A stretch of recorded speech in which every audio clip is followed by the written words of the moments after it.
Hello, it's Callum here. Phil has forced me to do a little pre-intro here. Basically, I had a massive cock-up in the recording of this week's episode, in that I forgot to press record on our recorder, basically, when we started. So the first 20 minutes, we've had to use the backup audio off of Phil's camera. So apologies for the slightly iffy sound quality. We've had a listen. We still think it's pretty good, but just not as good as normal. So sorry about that. And I hope you enjoy this week's episode. And we are back with the pod crash. Today's guest is Helen Scott, a teammate for a very long time, tandem pilot. Yeah. And we also got Callum here. Yeah, but I'm here for every episode. Maybe you were busy today. You never know. You always tell me how busy you are. Yeah, but don't think that this is your podcast. This is our podcast. Like, don't just bring me in as like, oh, we have a special guest today. Let's crack on with the news. Phil, do you have any news this week? I've been injured this week, but I'm recovered again. I'm all healed up and I'm ready to train. Would you say that's the worst injury you've ever had in your entire life? It's probably in the top 10. What, you've not had 10 injuries? I've had 10 injuries, minor injuries, so it's been in the top 10. Yeah, but your worst injury used to be that you hit your knee on a radiator, so that's a lie. My worst injury is when I fell off my bike in Apeldoorn at the European Yes, Championships. when you ran over a child and then didn't stop to see if the child was okay. No, I slammed slammed on on my story, please. I slammed on my brakes on wet leaves. Uh-huh. And my bike just slid across the bike path and I crashed into a child. And my finger popped open. And I had to get stitches. Yes, but did you ask, are you okay, child? No, because I think I'm pretty sure. Are you okay, I'm pretty child? sure I was concussed. What? I'm pretty sure I was concussed because I hit my head quite hard against the child. My finger hurt, and all I was concerned about was I have to get my finger fixed because we got racing. Which country was this in? Holland. Yeah, but this kid might be like terminally injured because of something that you've done. And I cycled off. Yeah, I know. That's the point I'm trying to make to you, that we don't know in what condition this child is now in. Well, I wasn't thinking about Other seeing if he's people. fine, yeah. Yeah. Okay. Well, I'm glad you're on the mend, and let's hope that kid's on the mend too. What's your news then? We're back in Sale, and last time I was in Sale, it was a disaster. I know you left me. It was 8 o'clock. Callum said, "I'm just going out to get some fresh air," and he's never come back. Oh dear. I got absolutely destroyed. Yeah. When was this? Oh, about a month ago. We met up with Alex Dowdy, the ex. Oh yes, he lives around the corner. Very good. Oh, your neighbours are you pretty much? That's that day where you found Oyster Bar in Manchester. Yeah, have you heard about this place in town? I heard it on your podcast. Oh, did yeah. you? That was the day where Callum got obsessed with two quid pints or even cheaper. Yeah, I mean, to my detriment, yeah, so I just had to leave. Like, I was looking at Dowdy and he was speaking to me and I just realised I couldn't hear a word he was saying. So I thought, I'll go and get some fresh air, and then I was on the tram before I knew it. Going Yeah. Brilliant. Sale does have a gin bar as well, which is fantastic. Did we go to that? I can't remember. What is it called? Number 6. I Yeah, don't might think be we that. went. I don't think we went there. It's We often ask our guests if they have any news or plugs or anything like that. any news? I'm going to Amsterdam next weekend. Oh, That's news. on a bender? Girls trip, yeah. Okay, yeah. Girls trip. It's That'd be fun. Yep. So weekend off, which ties in nicely to my recovery week. So Very nice. yeah, can't wait for that. We're all actually off somewhere now. You're off to Switzerland. I'm off to Switzerland in a few weeks. Ooh. I'm off to Weekend. Oslo in the next couple of weeks. Yeah. Yeah, on the road again. And that concludes the news. Good. Perfect. Have you got any more news? I haven't got news, but I actually got a question for you. Oh yeah. Are you starting the interview now? Yeah, to kick off the. On a side note, your news is the worst. You need to have more stuff going on in your life. Because usually it's just like... Callum, I'm training. I'm very busy training. There's not much going on in training. No. I'm not. I sit in the car and we're trying to come up with content for this podcast and you're like, yeah, I clean my bedroom. I've been to the gym and the velodrome every single day. That's just proof of a dedicated athlete, Yeah. isn't it? Not much going on. I mean, when I look at you, I think dedication. Thank you. Okay, yeah, let's start the interview. So to kick it all off, all away from cycling, why are you inspired by Beyonce? My favourite question. You've kicked it off with a good one. Well, as other fellow Beyonce fans will know, whoever's listening, Have they got a term for like the fan club? it's the Beehive. Beehive, okay. Yeah, I mean, I don't know whether I'm officially in this Beehive. I don't know whether you have to get like... Maybe it's just a state of mind. Yeah, Yeah. I would like to think that. She makes me feel like I can conquer the world. She does. There's nothing Is that an more I aspiration can of say. Yeah. Is it the music that inspires you, or Yeah, her music, her work ethic. Have you not watched the Homecoming Netflix documentary? She's a hard worker. We can all take a lot from the way she Have you watched commits the to her work. I haven't watched it. I'm actually not a massive Beyonce fan. Oh no. I know. Let's end I'm it sorry. now. Yeah, sorry. So, Let's end the podcast. but I do have a tattoo in honour of her as well. No, you don't. Did you know? What, no, It's where? very subtle, Is so it? you've probably seen it and you don't know. It's on my ankle. It's a lemon, and I've got 3 Oh of no, I them. knew about that. I didn't know that was a Beyonce thing. We Then. got it on a Hindu, me and my best friends. So watch out, Amsterdam. This is not Hindu.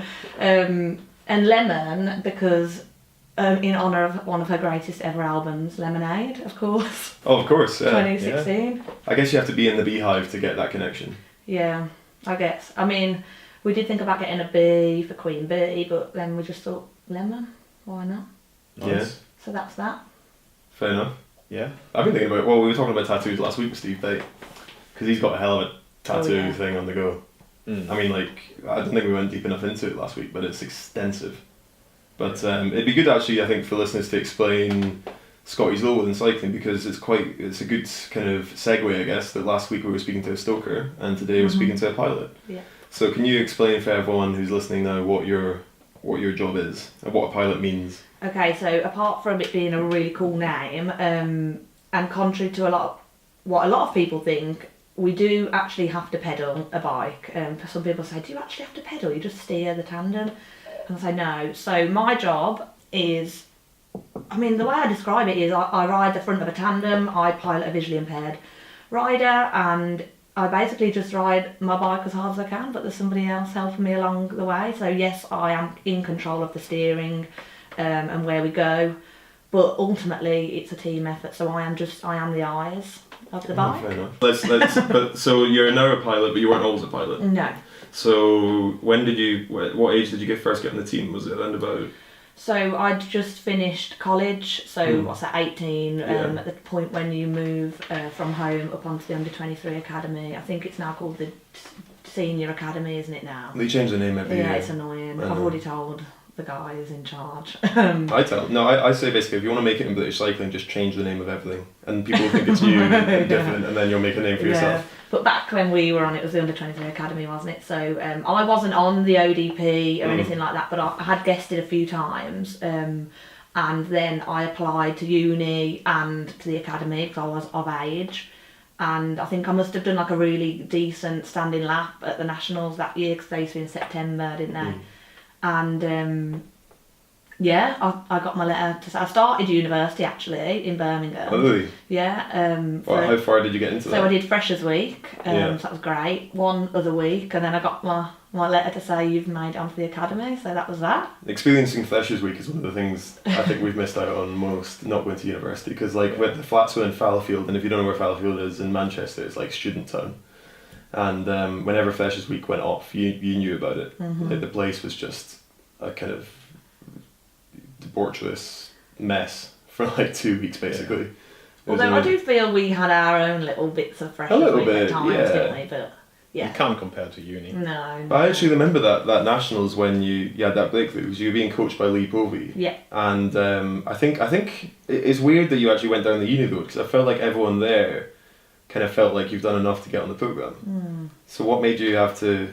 Well, it was just the unknown, you know, I wasn't sort of in the know with the coaches, I guess. I had no idea. You know, and it was quite new with Lee as well, and yeah, the improvements were great, but we had the conversation, you know, let's apply with the, you know, with the thought that you probably won't get on this year, but let's stick our nose, you know, out there and let them know that you're interested, and we'll go for it next year. And then it was a total surprise. So next minute I was moving up to Manchester, sharing with Anna Blythe, who was obviously a really successful sprinter at the time in the academy flats, and No relation to Adam. no relation to Adam, no. And yeah, that was it. So I moved up on the Under-23 academy, and I was teammates with my hero Vicky Pendleton. Suddenly, it was all a bit quick. It's quite strange that time. I don't know if you experienced it as well, but when you first moved down, it's I think for some athletes it comes to their detriment a little bit. It can be like their pinnacle. So it's like, I remember a few guys on the development team who ended up going full time, and they'd be training alongside like Chris Hoy and all the rest of it. And for them, that was like the pinnacle. Like they got the jersey, they were in that Manchester setup, and then maybe the hunger kind of died out a little bit. But it's such a big like influencing factor when you get down there and you're training with like the best in the world every single day. Oh yeah, it's amazing, you know. I'll always remember, you know, doing like, it was like a rolling 5 Friday, and, you know, I was crawling on the black line. I could hear Chris always shouting me on, you know, encouragement, and like that is a pinch me moment really, especially if you've grown up, you know, in the sport like we have. Yeah. It's quite a cool thing, isn't it? So how did that time as a solo rider go? So obviously, you know, it was great because I was finally, you know, living my dream, as we say cheesily. But I definitely felt a little bit out of my depth. You know, I knew that I was the weakest one, and I had a lot of catching up to do. So yeah, like I'd made enough, you know, improvement to get onto the squad in the first place. Because once you're there, as you know, you've got to keep improving, and I think I was aware of that. But I worked so hard, but it didn't happen for me in that first year. I knew as the year progressed that I was not up there with, you know, we went to Cottbus and I was just not there. I think we all had the same kind of problem. You remember my first year, I was going slower than when I was a junior, and it didn't work for me. But I also had to learn English and here we go, and all these things. But I can see it with loads of academy riders. The first year they got on, they're pretty much going downhill because it's such a big change of you know, moving out of your parents' house, moving. No, to for me it was the opposite though. Oh. Yeah, I took it from like in the first like 6 months I went from like a 10.9 to a 10.6. But I think it's because I wasn't focused enough beforehand, I guess. And I was already a 10.4 rider as a junior. Yeah, but some people do really struggle. So you only got a year as an able-bodied rider? I just had the year, yeah, and of course, you know, you have targets, and I think it was nationals again, and I didn't hit them. It was simple as that, really. And how do you feel like looking back at that? Because I think a year seems a bit harsh to me. Because a lot of guys get at least 3 until maybe the under 23 as well. Like that does seem a little bit sharp. I think it's changing, isn't it? I think having chatted to Tom Stanton, who's now the Pathway guy, he's saying, you know, I mean, you do need a little bit more time to develop, don't you? I mean, and now I'm here 10 years later and I'm better than I ever was back then. But yeah, I guess at the time I was like, you know, I've not had enough time to try and do this. But so that's how I felt at the time. But now, you know, I would never change what's happened since. Because it's really interesting, because I think, you know, speaking to a few riders that are still within the system, but, you know, maybe didn't feel like they got good enough of a chance, there's still a bit of an open question there. So if you speak to Kev Stewart, who was quicker than me when he got onto the full-time squad, when he failed to get on the full-time squad, he still doesn't really know the answer as to why he didn't get taken on. And there's a few arguments about, like, you know, he was always the size of a house, so the argument was he wasn't going to get any better, he was already quite developed. Yeah. But it does seem a bit of a, I mean, maybe it just shows the harshness and the cutthroat nature of the sport, that you only get 1 year, and with all those changes going on, like such as Phil said, moving away from home and stuff like that. Yeah, and you know, and I guess it's a matter of timing as well, because I was around the time when Jess Varnish was coming up and Becky James, and you know, they were amazing at the time, so I was there or thereabouts, but I wasn't, you know, beating them. But yeah, so it's interesting that you say from British Cycling's point of view, they always want to see improvement, and I completely get that. But I guess from my interpretation, and maybe it shows it's changed as well, because I know, you know, there's quite a few people that came out from our early either. Mm-hmm. It kind of stopped with me a little bit, and Cian and Lewis, but around about that either, a lot of people felt as if they were kind of unfairly treated, I guess. Mm-hmm. But I guess with the progression angle, like you had a good World Cup result as well. Yeah. And I think most people think they want to see improvement year after year after year, but like to just get 1 year for a chance seems a bit brash. It does, you know. I guess, you know, you can always look back and be like, oh, I wonder what would have happened if I'd been given longer. But equally, you know, British Cycling, they make a lot of decisions and they're picking people and they're kicking people off. I hate that phrase, but ultimately they do come up with the goods. So, you know, because on the rider commission, I always find it really interesting getting your and Pete Mitchell's perspective, because essentially you're the only two people in the squads that have gone through that process of being dismissed, I guess, or kicked off, or whatever you want to, or however you want to put it. Yeah. How do you think that's kind of shaped your career going forward, having gone through that process? Well, I think, you know, it's sort of you sort of have to make the best of, you know, bad situations sometimes, and I don't want to put it like that, but it's it's what you make of it. So, you know, when I was kicked off the programme as a solo rider, we didn't have to do this, but me and my parents did want a meeting with Ian Dyer, who was my coach at the time, to ask, you know, why. Like, it was, you know, because as parents do, they're like, you know, this isn't long enough. You've not been given enough chance. You're going to be Olympic champion, sort of thing. Like you my know. mum would do that all the time. It's like, that's outrageous, and I'm like, Mum, you don't understand how it works. Exactly. Yeah. Or like your mum all thinks Yeah, you're about to be chucked off every week. Yeah. What do the coaches say? Yeah. I was like, what? What are they going to say? It's like, Mum, I'm double Olympic champion. I'm not getting chucked off that. Well, you might be. I don't know. You're fine. You're fine. Yeah, you never know. You're fine. And we asked for a meeting, and Ian, you know, said yes. We went back up to Manchester, and we had this meeting, and he was just really nice. He said, you know, we've seen you the whole year, and you've worked so hard. We appreciate all your efforts. And that's that, and went into a little bit more. And then he said, you know, Chris Ferber, who was the head of the paracycling squad at the time, he's really interested in you, you know, joining the para squad potentially as a tandem pilot. And I do wonder whether or not, if I'd asked for that meeting, whether or not I'd ever have known. I'm pretty sure Chris probably would have reached out to me, and I think, I don't know, I've not spoken to anyone else who said the same, but I think I was one of the first AB riders to be approached from the academy, you know, at a young age to do that, to switch across. So it's just, you just make, you know, the best out of that situation. And at the time, you know, I was 19, I had not fully accepted that I was off the squad, and I was like, no thanks, I'm not interested in this at all. I think that's quite an interesting thing of where there's certain riders through the team, and it's probably like testament to your character a little bit, because, you know, it's like what Ian was saying. He's like, you're working hard, we can see the value in you as a person, so we're going to keep you on. And I think that's funny how some riders end up staying within the BC system, because they kind of are almost looked as being indisposable, I guess. But I think the way that you conduct yourself around track is really quite a good example for a lot of athletes coming through. It's like, thank you. Well, no, it is. It's like being professional to the staff, being polite, being like challenging as well, but in a constructive way. Yeah. I mean, these are all things that Phil could learn. But like, no, I can see why they brought you on. Did you?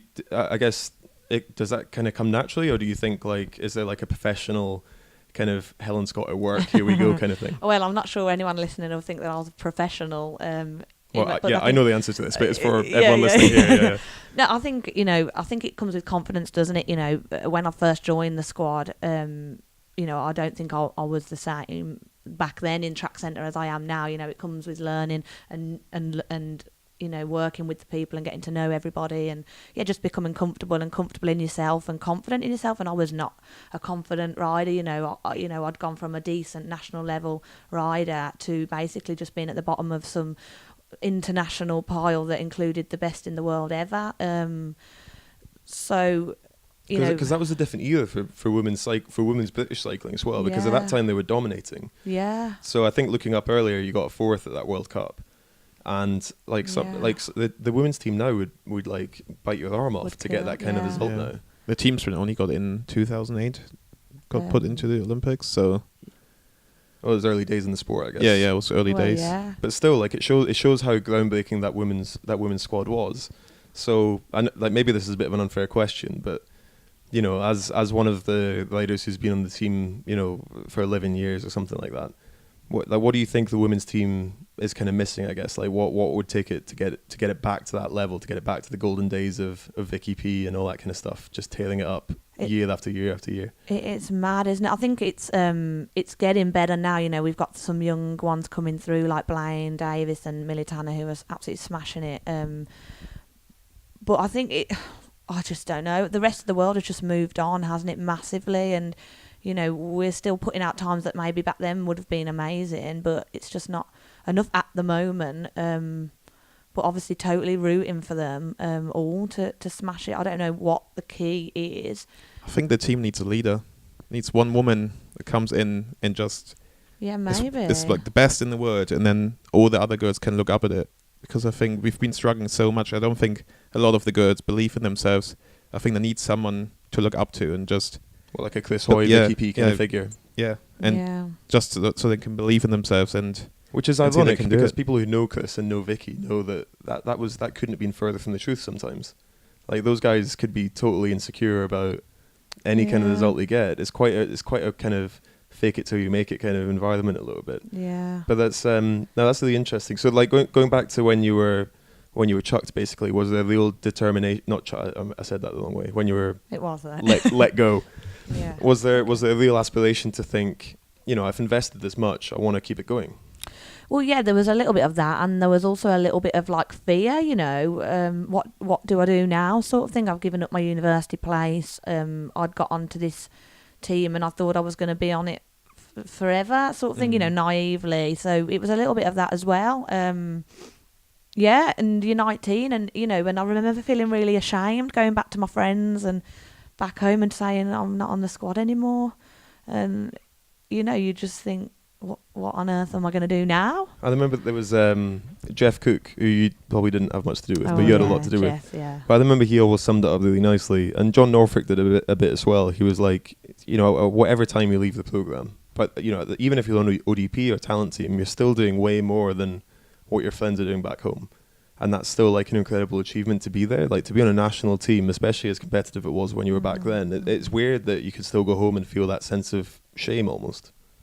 Yeah, you do, because it's so unknown to like all my friends. They're not really into it. They only know it because of me doing it, and they're thinking, "Oh, this is brilliant." She's wearing Great Britain kit. She's coming. Did you wear it to school? I may have gone round to my friend's house a few times in the skin suit, but they think it's amazing. Then suddenly they're like, "Oh, you're not actually that good now." So they obviously didn't I don't think they think that. I think they probably didn't know. Because I remember being like 14 and I picked up like a bronze at like a youth omnium or something like that, and everyone was like, "Oh my god, you're the best person ever going and the best athlete we've ever known." And I think we just kind of end up judging ourselves by our own standards a lot of the time. Totally, that's obviously what it was. They couldn't care less whether I won. You compare yourself to people as well, and you just want to be the best one there. So yeah, within that environment. Yeah. So Chris Ferber approached you and said, "We'd like to take you on." Was that how it went, or how did that go? Not exactly. So he said, "We're really interested in looking at you to pilot the tandem." But it wasn't a case of switching from one squad to the next. Obviously, in the Paralympics setup, the shortest event at the Paralympics is the kilometre time trial, and in the Paralympics you have to do 2 events. So he explained to me, you're going to have to do another event. And at that moment there was no sprint in the Paralympics, so you're going to have to do a 3 kilometre pursuit as your second event. And to explain that to everyone back home, listening, not back home, I don't know why I'm saying this, I'm just in Sale.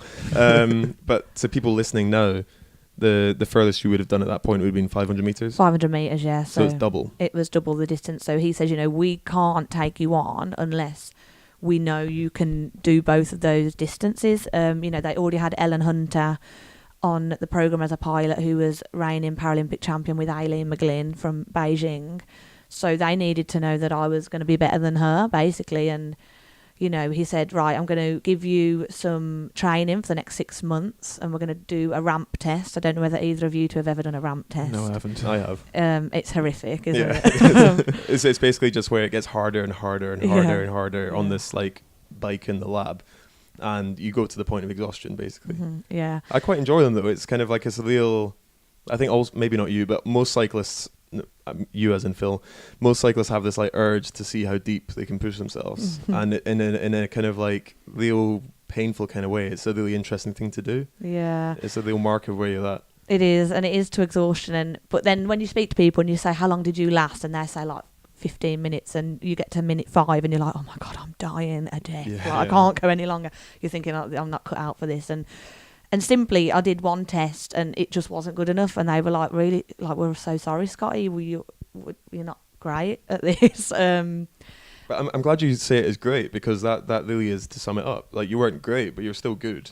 Yeah, it may have been like okay. One of the best in the country still at that point. Yeah, potentially. So then, they wanted to give me another shot, and shout out to Sarah Story, because she basically helped me to train for this test, to pass this test, basically. And, I did it again, and I got it.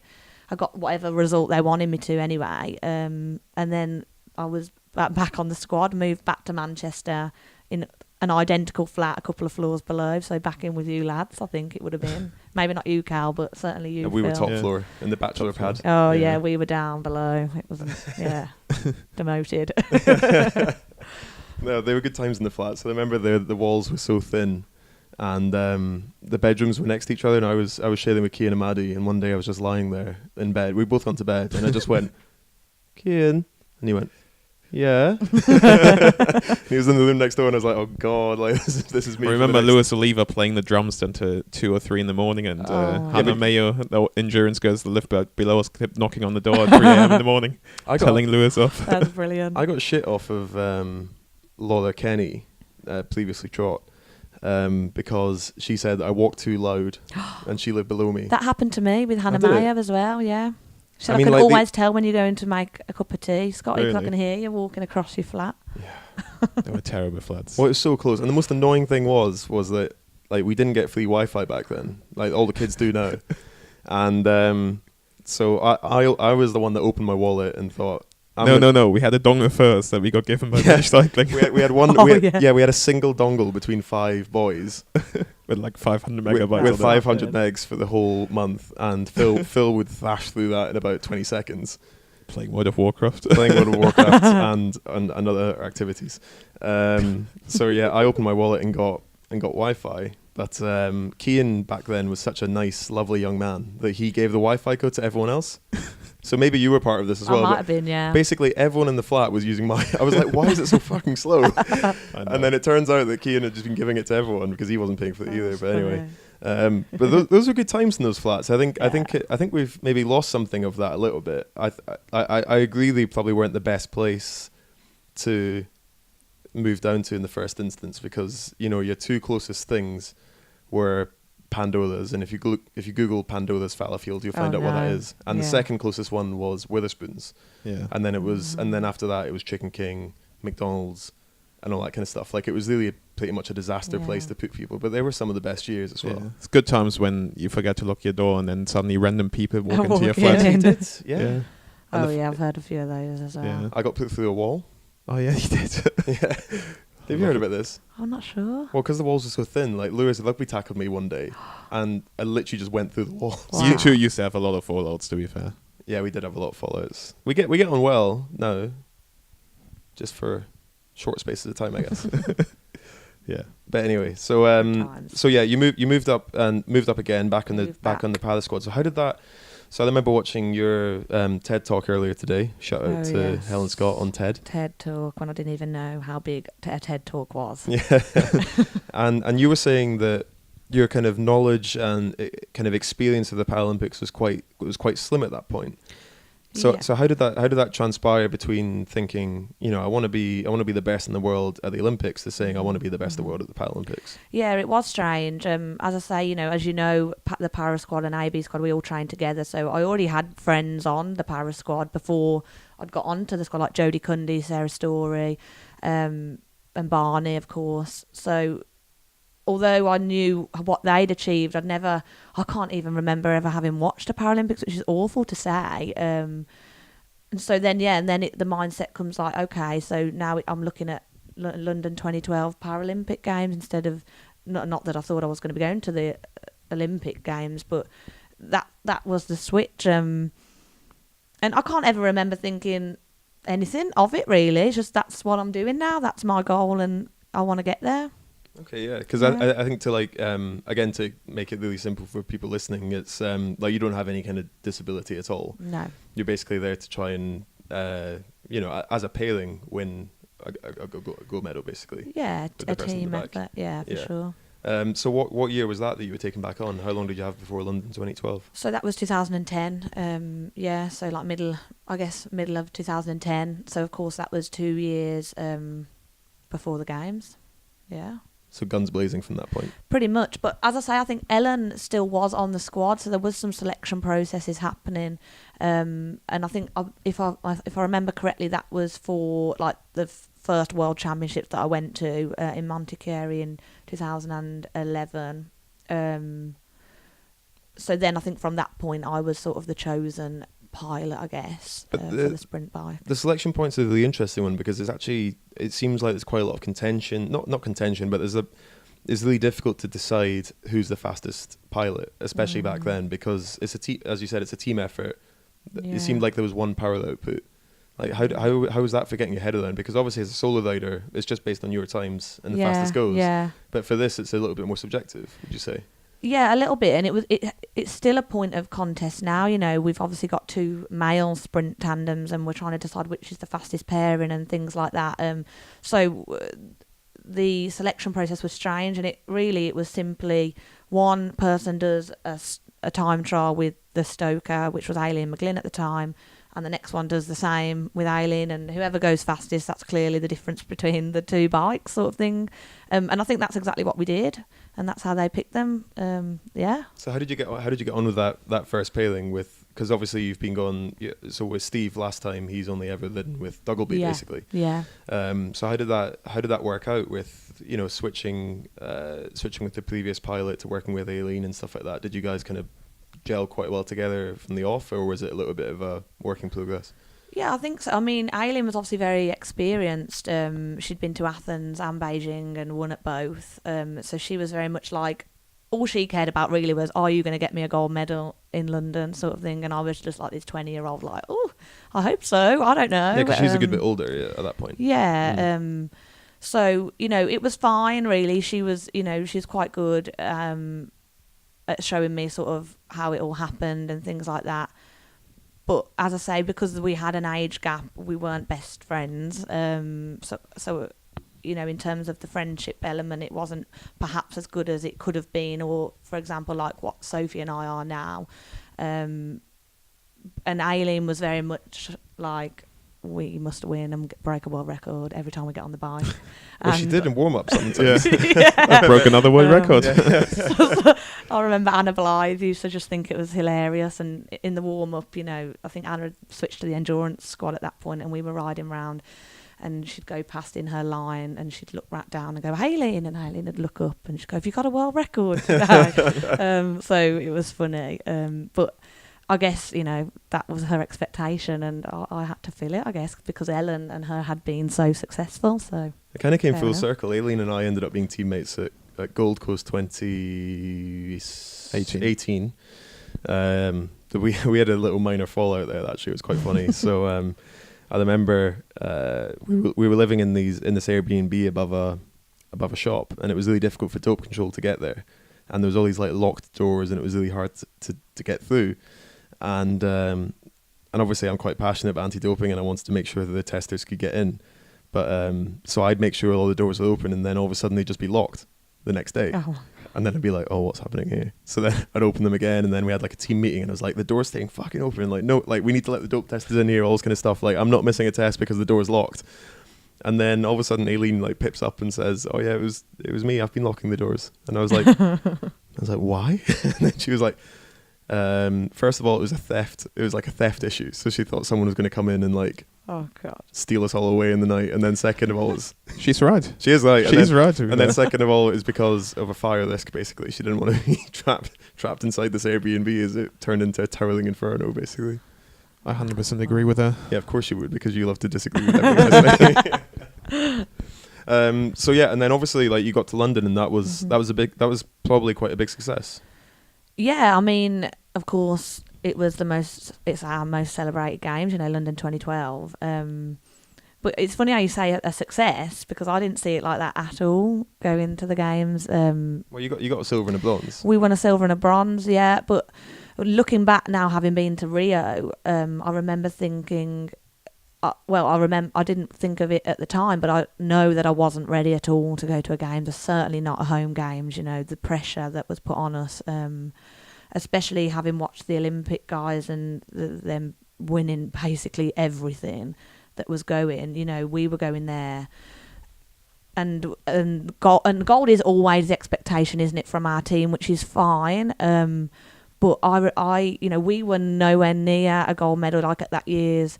We won 3 silver medals, I think, in LA at that World Championships, which again was like great, but we weren't, Steph Morton was on the front of the tandem at that point, and we were nowhere near. It wasn't like, oh, we're going to do a massive surprise ride here and win.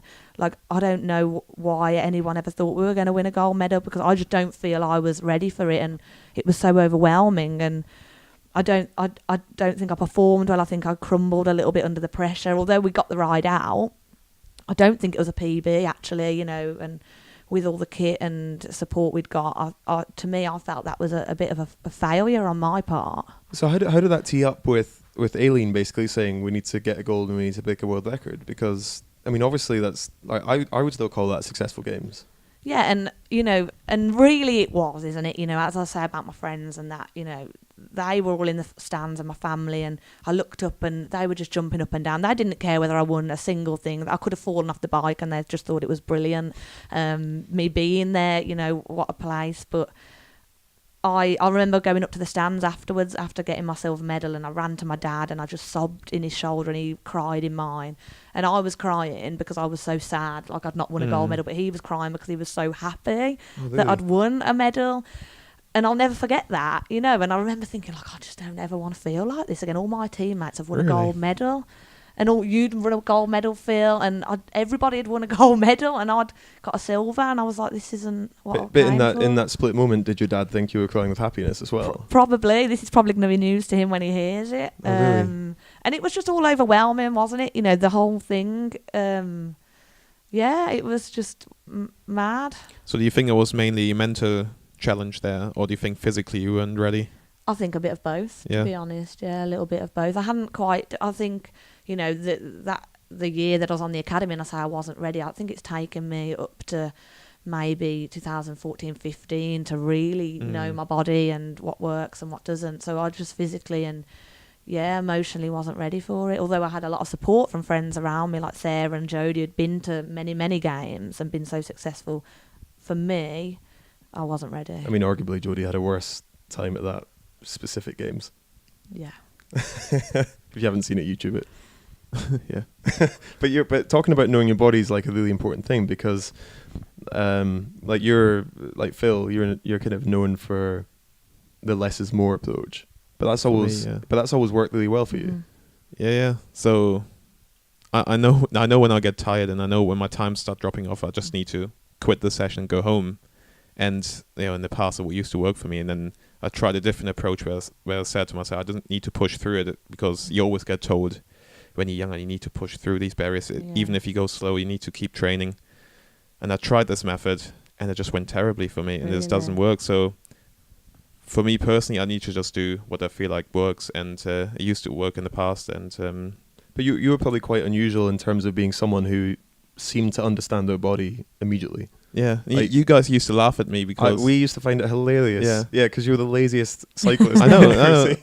But as soon as I saw my times dropping off in training, and it's probably, you shouldn't take it as an advice, I used to just pack my bags, go home, come back the next day and just PB again. Yeah. And it used to work for me, just be fresh every single session. And then Fair play. and I was quite happy, like mentally, and because I was performing every training So session. you got all this stick, and really you were just the most clever guy in the world. Really. So we were like ripping him to pieces, but like in the back of your mind there was actually a little bit of like respect there, because you were like, he knows himself already. I'm still figuring it out. Yeah. I'm still kind of having my hand held through this whole process, which British cycling is quite happy to do, especially on the academy. But you were kind of straight up pretty confident with it all, saying, no, I will not train today. Yeah, I think it was mainly because there was no one really competing for my spot, so I didn't have the pressure of losing my man one spot, so I could do what I wanted pretty much. Where you were fighting between four man three, All different positions, yeah. so you had to do what they said because you wanted that spot. Well, and it's also because I kind of trusted in the process. I think if I was as dead certain as you that I needed less, then I would have taken it. But I think that's one of the great things, and what makes you a good athlete is that you know your body, and that takes a lot of time for some people to learn. Yeah. I would say even now, like my whole career was pretty inconsistent. Like you'd get the odd year where it'd be spectacular and you'd win everything, and then next year you'd be going like a bag of shit, and you just couldn't really know why. Which is probably why it's quite frustrating having just a single year as well, because it's like it's not like underperforming at work and you can just work harder. Like it's such a really weird kind of mindfuck in a way. It's kind of like, you know, if you want to go better, it's not just about training harder. It's about knowing yourself better, I guess. Yeah. Yeah, a year is not enough. Definitely not. Definitely not. So if you're PD and you're faced with Helen Scott, she's going to be kept on for another year. Definitely, yeah. Oh, okay. Who knows what Who knows? happens? But that's an interesting point you raised about the British cycling team as well, because I know Vicky P has talked about it, where she said, you know, she'd won multiple world titles, but didn't really feel established in that team until she won Olympic gold. Mm-hmm. Was that kind of a similar kind of thing you were feeling in that era as well? Like, you know, it didn't really matter what you win. It was all about the Olympics, and until you had that gold medal on your neck, you hadn't really made it, I guess. You mean in the year of being on the academy? No, I mean when you were trying. So obviously you were disappointed with London result. Yeah. It's kind of that Yeah. whole thing. Yeah, I think as well, a big thing, and I've only just sort of realised this over the last few years, it was sort of, on the men's side, for example, in a kilometre time trial, in the able-bodied side of things, there is a kilometre time trial. So the times that the tandems can put out, they can directly compare to sort of the AB, and they're always wanting to beat them. And I think maybe Rothers and Neil have done that, broken the world record, and now are the fastest bike ever, which is amazing. And the times that Aileen and I were producing, well, there was no comparison really to anyone else, because females do 500 metres, so there's no comparison in that way. But you know, our standing lap and our first 500 metres, you know, you can compare that, and it just wasn't really up there. And I think, you know, in our flying 200, that is in the World Championships, although it's not in the Paralympics. I think it was like, you know, mid 11s, low 11s, and you know, that really wasn't in a great comparison to the females. Whereas now, years later, Sophie and I, you know, our world record is 10.6 in the flying 200, which is fairly comparable to, you know, the best girls in the world now. And our kilometre, we've knocked off a fair few seconds. So now I said to Sophie that, you know, last year, maybe at the Gold Coast when we broke that world record, I said to her, I feel like we're now sort of worthy of where we are. Isn't that so strange to say that? Yeah, because obviously, you know, as you said, with your friends, you're worthy just even if you take to the field. Yeah. But with the team, you're not worthy until you've got that medal, I guess, or that you're actually producing. Or it sounds like for you, it's a bit more about the times. I think so. And, you know, when you were around, you know, like you guys were just incredible in Rio, and, you know, you're smashing it all the time, and you want to... Not all the time. Well, maybe not, but when it matters, for sure.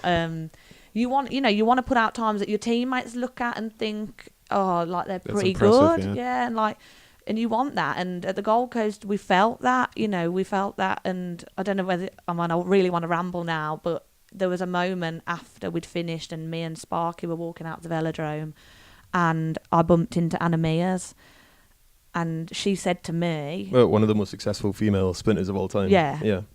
And she said to me, oh my God, you girls were incredible, you're amazing. And I was just like, no, you're amazing. Like, you know, this is my you know, childhood hero as well. And we were just having like this little encounter, and I said, oh my God, like I've got to get a photo with you before I leave, you know, can we find your name on the velodrome? It's the Anna Mears velodrome. Yeah, sure. We walked to the outside and we had this photograph, and she said, oh, you must pass on, you know, well done to Sophie, you know, you were so smooth out there, like you're amazing. And you know, and for me that was that, wow, oh my God, Anna Mears is telling us that we're amazing, sort of thing. And you know, Carly McCulloch and Steph Morton both came over to us and said, girls, that was incredible. And like that, just, you know, because we're not around you, we don't compete with you guys, it's only at the Commonwealth Games that we compete with you guys. So to hear that from some of the girls we really respect was really lovely to hear, you know. Yeah, so final question on London then, I guess. Okay. So you got a silver and a bronze. Yeah. So the silver was in the 3K pursuit. The silver was in the kilo. No, sorry, the bronze was in the 3K pursuit. Yes. Yes. Correct. And the silver was in the kilo. Yep. Was there something about the bronze medal that made you... was that in some ways a bit more of an achievement because that was further off your kind of natural ability, I guess? Yeah, a little bit. It was a sort of an unexpected medal, really, because we'd sort of focused mainly on the kilometre time trial. It was a shame because we were actually in the bronze medal final with our teammates, Laura Turnham, which is now Laura Fackie, and Fiona Duncan. So that was a bit of a shame because that was their... Police lady Fiona. Yeah. She's scary. She's put me in my place a couple of times. Has she? Oh, yeah. You don't mess around with policewoman Fiona. No, she was fab.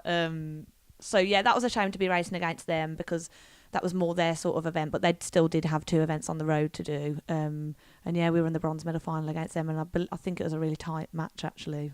And that's what everyone wants to see, of course, tight racing. It's exciting, isn't it? Yeah. So then I guess by that point you came away with a gold and silver. A silver and a bronze. was that kind of unfinished business, I guess? There was no doubt about continuing on to Leo from that point. Oh yeah, absolutely. As I say, I remember thinking, I never want to feel like this again. I want a gold medal. So yeah, that's what I wanted to do. But after London, after a break and things like that, Aileen retired. I think 2013, maybe For the year first after. or the sixth time, or Maybe that was the first. First, of, okay. of many retirements. And then there was this young pup that's coming not a up. dig, by the way. I love athletes who retire like 6-7 keep times. up. It's brilliant. Yeah. I keep fucking around with people on Instagram saying, "Oh, the comeback starts now," when I'm in the gym or something like that. And some people do message saying, "Oh, what's this about a comeback?" And like, it's nothing. Brilliant. Yeah. Brilliant. But yeah, so then at the time there was a young pup coming up called Sophie Thornhill. So she must have been about 10 at the time. So eventually we began training together. And your relationship with Sophie was probably in quite stark contrast to the relationship with Aileen, because, as you said, she was a lot younger. Mm-hmm. And I feel sometimes, from what I've seen with you two, you're almost a bit of an example for her, I guess. Like it's a real close bond that you two have. Yeah, I'm glad you said that, Callum, because I'm not sure she would agree that I'm the example for her. Well, no, I think maybe it just comes with age, that she's kind of growing into herself a bit more. But Yeah. I think definitely it seems like, it's more than just a tandem pairing, isn't it? Absolutely, and I'm 100% sure that part of the reason why we've been successful together so far is because we get along so well. We are like sisters, as when you're going to races together, and I don't know whether you guys always shared with the same person, but because Sophie and I ride on a tandem together, we're always together. We share together, and you do become sisters, and we are closer in age than Aileen and I were, so we became really, really good friends, and we still are, now. But it's a bit like a younger sister thing, though, I guess, because you've got a big family as well. Did it fall into that? Did it feel quite into that category? Yeah, I guess so. And obviously, the more you get to know someone, the more natural you can be. So I think she just thinks I'm just ridiculous now, and I can see her rolling her eyes sometimes at me. I just treat her like my family. No, that's pretty special, because I think that was one of the best things about us. We're gonna get a bit soft here, but this is the good thing about us winning together, was that it was, if you can do it with your mates and people that you would definitely continue to see after cycling or something, there's something more special about that. Yeah, and it's really special, although obviously I loved riding on my solo bike, riding on a tandem, especially with somebody who you're mates with, and you're in it together, you sat next to each other, just before you go up, knowing that you're on that bike together. It's a special thing, it really is. So with London not going the way you wanted it as well, did you take more of a driving seat, basically, in the lead up to Leo? Did you feel a bit more of an established rider and you could direct what you wanted to do a bit more? Yeah, I think, and you Phil, you can probably attest to this, go into a games, with that experience of a games situation, you're going in with you're a bit calmer about the whole thing, I think, because you know what to expect. And we did have the Commonwealth Games as well in Glasgow in 2014 as a pairing to do that together, so that was great for Sophie as her first sort of multi-sport event. And we definitely didn't put you to shame at Commonwealth Games at Glasgow 2014. We had a complete and utter shocker. Did you? Yeah, we got absolutely spanked by the Oceanic nations. I think Jason, who was our fastest qualifier? Was it you? It was me. All right, don't be shy about it. Fifth or sixth? You meant to say, oh, maybe it was. I think it was me. No, it was Yeah. me. We talked about it last podcast. Oh, yeah, well, we a few did, yeah. podcasts Oh, ago. Yeah, it was me, and we weren't going that way. I think I did a 10-1, high 10-1, and the fastest qualifier was Glates or something with a 9.8. Yeah, the Aussies, the Kiwis, and the It's a big Malaysians were gap. all ahead of us, and then the home nations at home games were basically just nowhere near, nowhere near at all. So yeah, how did that kind of manifest, I guess? So the Commonwealth Games, did that feel a little bit like a kind of redemption for you a little bit, because that was a home games again? Yeah, a little bit, yeah. And, we'd sort of moved on the time at that point.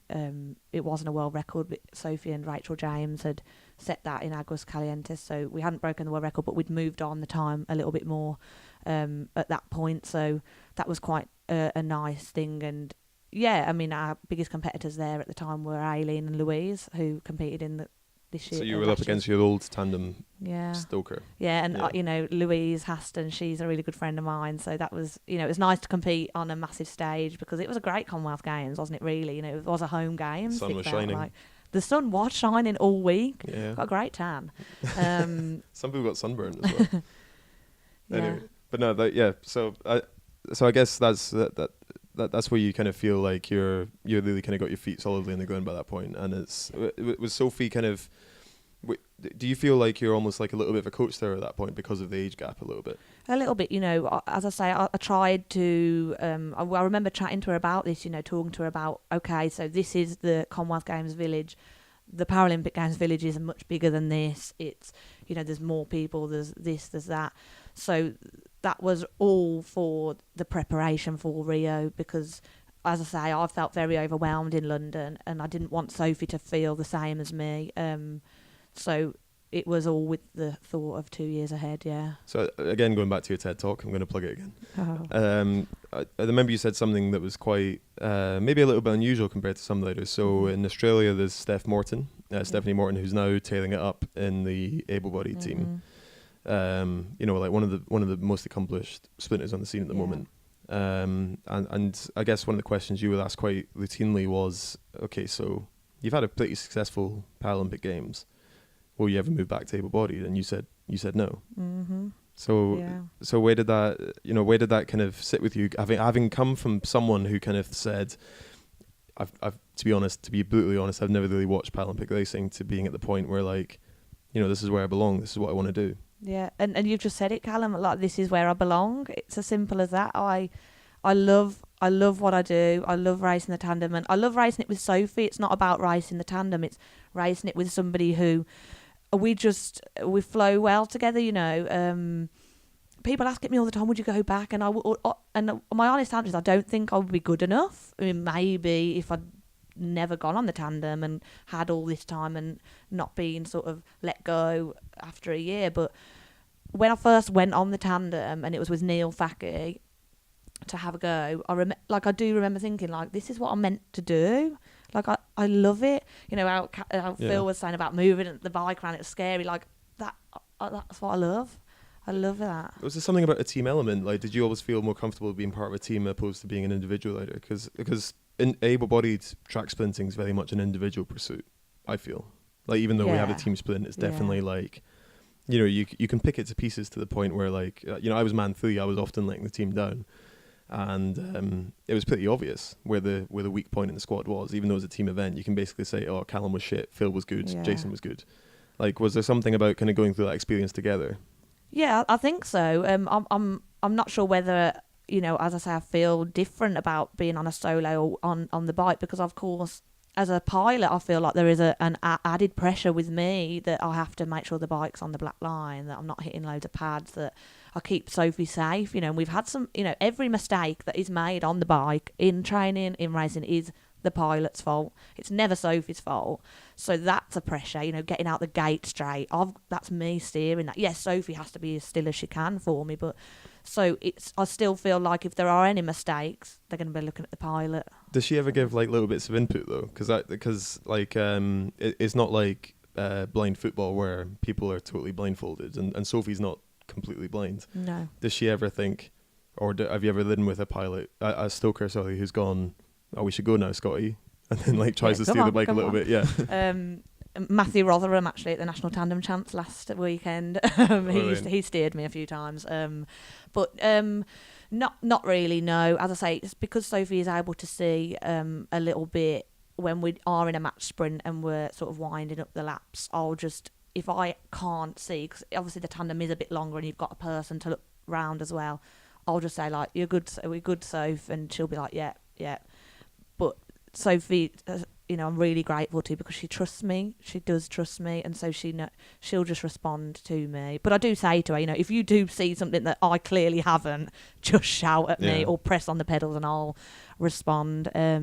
Funny you say that we were on a training camp. It was pre-London, actually, in Spain, and we stayed. It was a bit of an altitude camp. This was with Aileen, and we stayed at the top of this mountain, and it sort of anyway was down pretty much. And we were going down this hill on the tandem, and as you know, these tandems can get going when they're going downhill with the weight. Yeah, Steve Bate told us last week he had a double blowout at 50 miles an hour. Oh, it's scary. Like, you go scary fast. And I do remember Aileen shouting. I could hear her through the wind, like, slow down, slow down. she wasn't happy at all. Did Which you I slow don't down? No. Pretended I couldn't What's hear that, her. Sorry, Aileen? Aileen. Sorry? Yeah. Can't hear you. So your lead up to Rio was that totally different compared to the lead up to London? Was everything starting to click, or was it a little bit of a rocky road again? It was a rocky road. Yeah, All it right. was a rocky road. So from 2014, Sophie had won. I wasn't selected for 2014 World Champs. Rachel James was to go to Mexico. Sophie won there. That was her first world title, I think. 2015 we won together again. So Sophie had a couple of years. 2014 Commonwealth we'd won. So Sophie had a couple of years of being completely dominant. And then we rocked up to the 2016 World Championships. Of course, it was 5 months before Rio, and we got beat, and we got beat bad. I don't know why, but the timing system was right on the floor, right next to where you were sat. And because Sophie was defending champion, we were up last for the kilometre time trial. And the Dutch girls rocked up, and they put out a time that no tandem had ever put out at sea level before. It was like 3 seconds faster than they'd ever gone. And I remember looking at that time on the floor going, here we go again, here we flipping go again. And we got up and we knocked like a tenth off our time at the time, which was a 1 minute 7.4. They'd done a 1:06 dead. And I remember sat in the pits after that with my head in my hands and thinking, it's going to happen again. Like, I'm not meant to win a gold medal at the Paralympic Games. You know, we're 5 months away and we're a second and a half off the pace again. So how does that work with? Because obviously you and Sophie are really close, and 2014 Commonwealth Games kind of forged that friendship and that bond. Yeah. How does that work when you bring in a new pilot? In terms of... Well, because Rachel James was piloting her. Yeah. So that was a case of the squad just wanted to see if there was anyone else out there who could ride the bike faster. So Rachel James was brought on and tested, and we had a trial, and yeah, she was better in the trial, so she went. And is it can't be as clinical as that, because obviously, you know, I remember sitting trackside, people have always talked about a little bit of bias, like not to point this at you, but there'd be a little bit of like, say the person on the back of the tandem might go a little bit harder for the person that they want to ride with. Maybe, yeah. I don't think at all, like you say, Sophie would do that, but perhaps. And these trials were weird. It was like a standing 500 and a rolling kilo. We had a speedo on, so we knew we were coming in at the same speed as each other. And I think I had a faster rolling kilo, but Rachel had a faster 500 metres, and they obviously thought, okay, well, we'll go with that, I guess. And that was that. But they, of course, that was at altitude, so they broke the world record. They went 1 minute 5.9 at that point, so that was a world record then. But then I think we went 1 minute 8.0 or 1 in Glasgow, and I think they worked out then like the difference at sea level I remember John Norfolk coming to me and just saying, from that time we know that you're the best pilot now.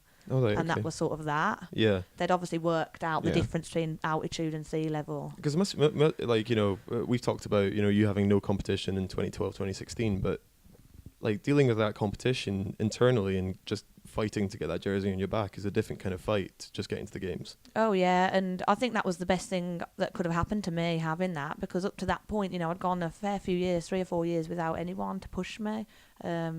So that was another turning point. These things at the time you hate. You think, oh God, I really can't be doing with this. I'm trying my hardest as it is, and now I haven't even got a jersey on my back yet. And you don't have many races as well to compete in, do you? Yeah, exactly. There was a time you didn't have World Championships for like a few years or something, wasn't it? Yeah, and we were just like twiddling our thumbs in track centre and seeing all you go off racing, and we were just at the velodrome all year round. Well, Phil was on his holidays. Yeah. because we couldn't qualify for the second day, so he'd just go off and see Went there for one round of team sprint. That's it. all the way to New Zealand for 250 meters. Went to see Hobbiton. Hobbiton, a that good was one. nice. that's Yeah, a yeah, good shout. Okay, so then, so you were looking back to the 2016 World Champs, Mhm. and you got your head in your hands. Mhm. What turned it around? We worked so hard. Like, you know, when you think you're working hard and then you turn it up another level. John Peck came to me that day and he said, we're going to do everything we can to get you back on the top step.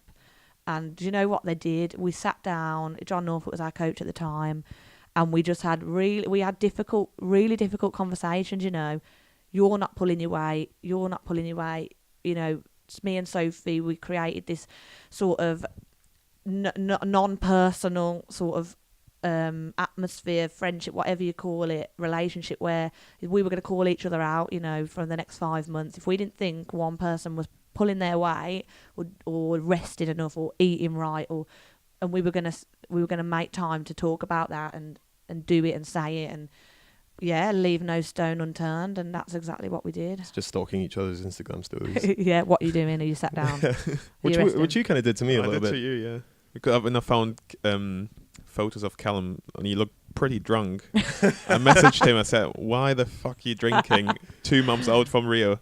Why the hell are you doing it?" I needed it at the time. And Callum used to reply this, "I call a free beer." I said, "I see that Oh smile." my Yeah, but That's I your had drunk like smile. you know that emoji that's on your phone at the moment with like the wiggly face and the one half shut eye. I was basically looking like that with this massive style in my Yeah. hand. Brilliant. But no, I think that also shows the strength of a team as well. Though it's like there's not many teams out there that can call each other out as bluntly as it sounds like you two were able to do to each other. We did, and I think we've taken that forwards, really. You know, that was the turning point. If we hadn't have been beaten at that World Champs, we would not have won a Paralympic gold medal, and we stand by that now. So, you know, we had these code words, you know, code red, we'd say, like, if we're just really unhappy with something, which, you know, luckily we never actually had to say, because we both knew what was at stake here, and we both wanted it, you know, and it's so important. So it's just 3 levels: green, amber, and There was code red, there was I'm having a cool blue day, so that's like, I'm fine, I just don't want to chat, I'm just going to get on with training, leave me alone. We had a fair few of those. Okay. And then we had like a yellow day where we're just feeling brilliant. And So you just come up to each other, say, "Code red." yeah. Really? No, but to be fair, with Phil, that would be like a red lag to a bull. If I went up to him and went, "Oh, code red," he'd be like licking his lips and rubbing his hands together, thinking like, "I can destroy him today." Yeah.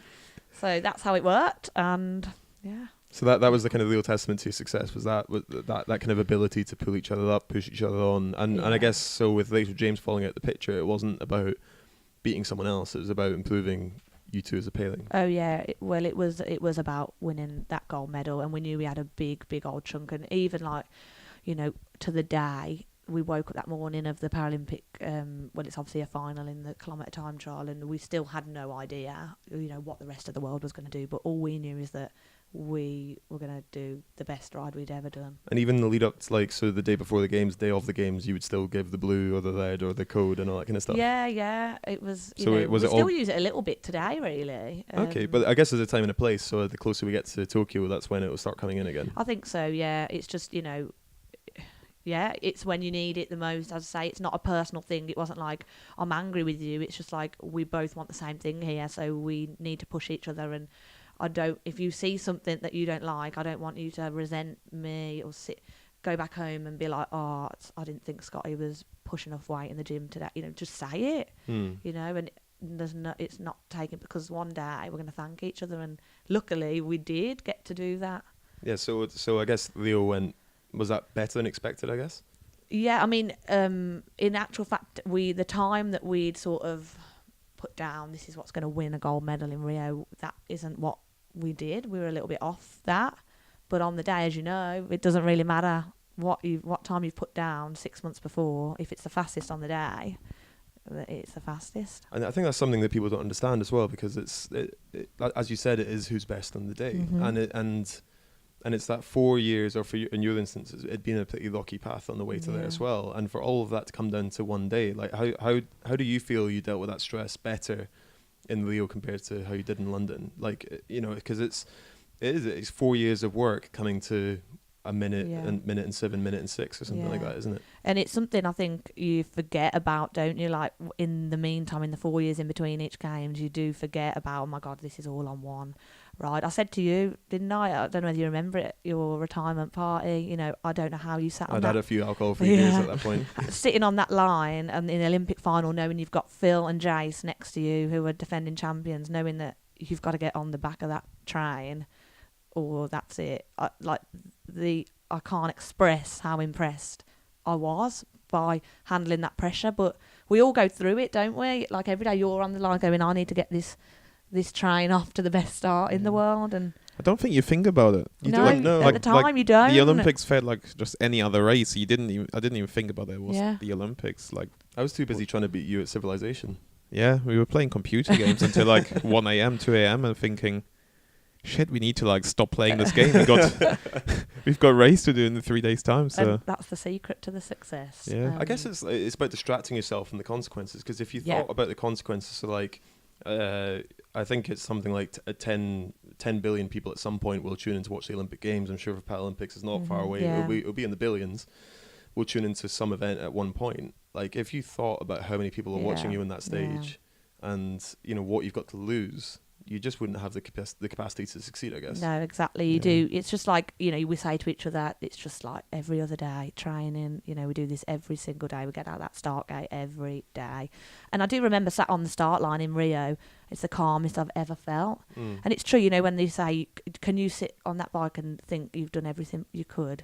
And I genuinely could. And that was a calming feeling for me. So I guess in a bit of a way, the you know, the red, blue, whatever the colours were, that was basically you two holding each other up to a Paralympic, Olympic standard performance every day in training. Yeah, 100%. And you had to do that every single day. Yeah, that's what did it. There you go. And then That's what did obviously it. we had tears of happiness, hopefully, after Yeah. the double gold. Yeah, it was. It was a really nervous wait because we weren't defending champions. Well, we weren't defending champions from the World Championship, so we went one but last with the Dutch to come, you know, the fastest in the world that year. So I remember just Sophie couldn't see the scoreboard, so it was down to me, and she was like, "What's going on?" And I was like, I couldn't speak. I was like watching the splits, you know, you can see whether you're up or Yeah. down. And with 1 lap to go, I think they were 8/10 down, and I was thinking they can't possibly No, they pull this can't, back no.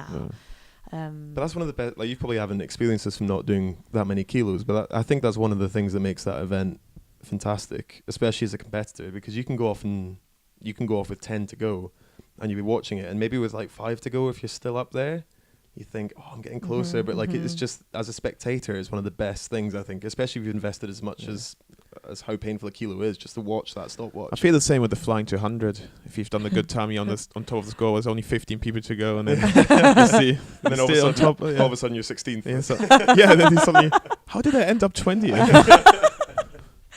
Brilliant. No, exactly. Yeah. So then that was mission achieved. Basically, you'd set out from London to get a gold medal. You doubled it. And I guess my next question is about how do you keep going? Like, what's the plan for Tokyo? What's the driving factor behind that? Well, of course, now we have a gold medal. It's about defending it. I guess that's the drive now, defending it. And, you know, thinking about maybe trying to break the world record again. But I think it's more than that for me now. You know, I think the older I get, you know, like you said, we've been here a long time now, and I think I just love what I do, and I feel very grateful to still be doing what I do. So it's sort of just, you know, the thought of going to another games, like my third games, and defending it, it's all very motivating, but I love it. I still love it. You know, don't get me wrong, there are times when I'm going up to a race and I think, oh, why do I put myself through In code blue. this? Yeah, in a cool blue day.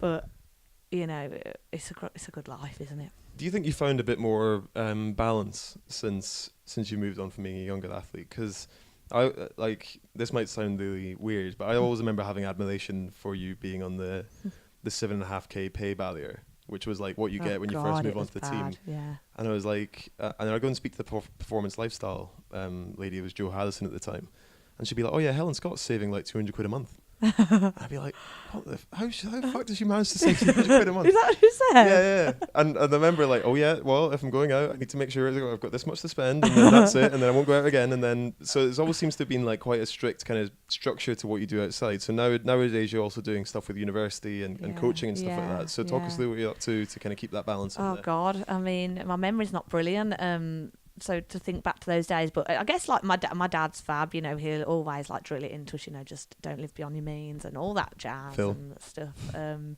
and when I was on that tiny amount of money, well, I thought, right, I'm gonna have to make some more, you know, somehow. So I actually tried to get like a little part-time job, like when I was on, well, it was like the Para Academy, I guess, and I sort of went through a few interviews. I did like a typing test and Did you? stuff. Yeah, it was really weird. Like Joe set me up with it, and apparently I was brilliant at the typing, and all sorts of other things because I didn't want a job that I was on my feet, so I just wanted like an office job. And then like I don't know what happened with that, but then Sarah Story was setting up sort of like Team Story Sport, and she asked me to be sort of her sort of, I guess, PA. So I didn't really need this job thing anymore. So I was sort of earning a bit of money from those guys, sort of. Because there's doing something that. about that drive. Because I remember that I think the closest that we got to that was every day we'd like past an Aldi on the way home in Kingsway, and it'd say something like starting salary £31,000, and then we'd be like, Flipping heck. that wouldn't be too bad. Yeah.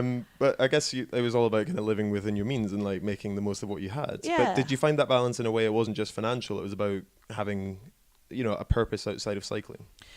I think at the time that didn't really bother me. I think it was just I wanted to be able to live, you know. I just passed my driving test. I wanted a car, you know, and things like that. I just knew that I just couldn't afford to live on what I had, so I don't know how you did it. How did we do it? You know, Liam Phillips used to be a waiter.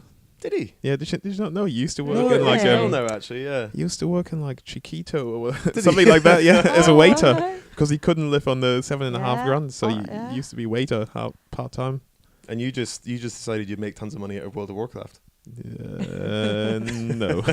You heard about this game, Scotty? I know the game, yeah. But Yeah, I was very addicted And to he's like, it. I'm gonna sell my really expensive profile to some Chinese guys for like. It was I don't know what I was £1,000. thinking back then. Though. Literally, you remember how I used to arrive late to training sessions and rush home early Yeah.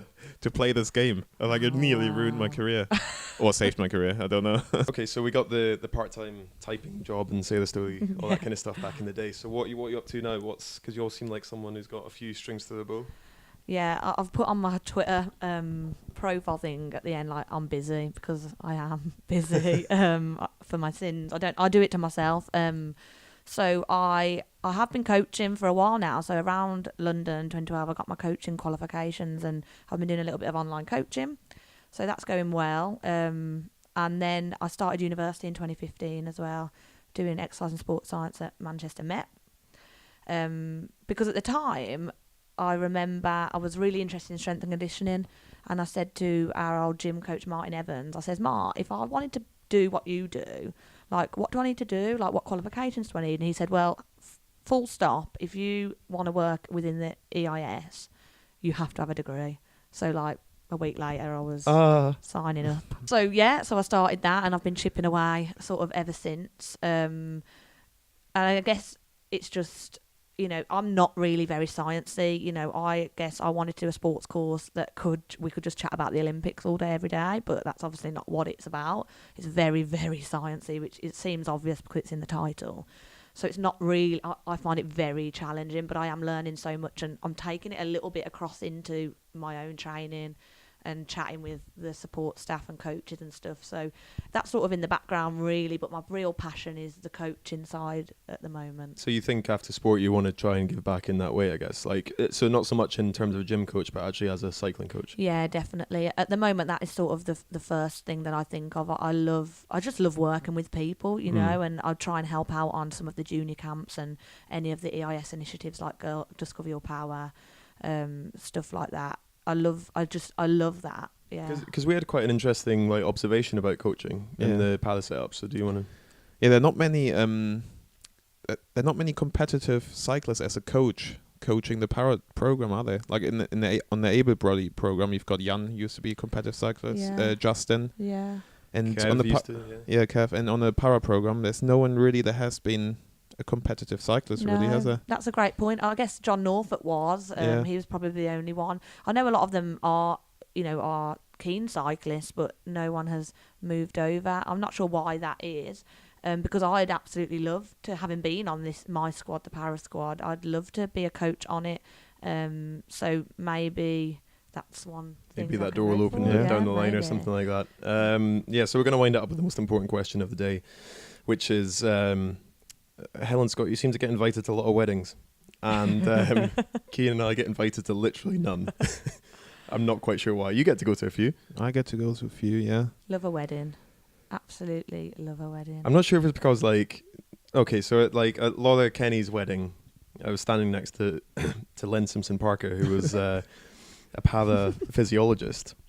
You are? And a pathophysiologist, and then ended up being the able-bodied physiologist. And they were doing this, like, really sentimental, like, sand video thing. So they were like, they laid out this sand on this video, and then, like, someone would draw a picture, and it'd be like Jason and Laura's story through their life, basically. So and then someone would be standing at the side of the photo of the video with these, like, cards.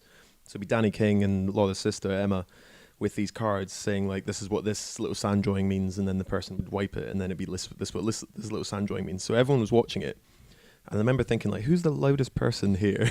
So I went straight to Len and then just started, like, whispering in his ear all these jokes. And he just burst out laughing the entire time. And he's got the loudest laugh you've ever heard. So it was this really sentimental bit, and you just get, ah! It was terrible. And then, like, Cian tripped me up in front of Jason's mum, and then, like, it was a complete mess. So maybe that's why we don't get invited. So yeah, maybe. I was just about to suggest asking if you can be my +2s at my mate's wedding this summer, but after that, no. Well, no, sorry. we're okay. Like, I mean, to be fair, Jason's mum did say that Cian and I made the wedding. You went home after a single beer. I did, yeah. I didn't feel very well. Had a bit of a shocker. So we need to up our game, because Cian and I used to live together, and the +1 was always for... And Cian might not even turn up to the wedding, so... Yeah, he didn't turn up to Campbell's wedding. Do you remember that? Oh, I know. Yeah, Matthew Clampton. Cian Disappointment. said he was tired. So he didn't go to the Shocking. wedding. What was he thinking? He went to honestly? the stag do, but didn't go to the wedding. Oh Still my tired God. from the stag do, maybe. Yeah, mate, and Yes. Campbell obviously is a really nice guy and just brushed it off Yeah. and said, oh, that's fine. And that was Each a to their own. fab wedding as well. I think I behaved That was myself at good. that one, more or less. Oh, yeah, he was... you were throwing glasses outside, outside. Shit.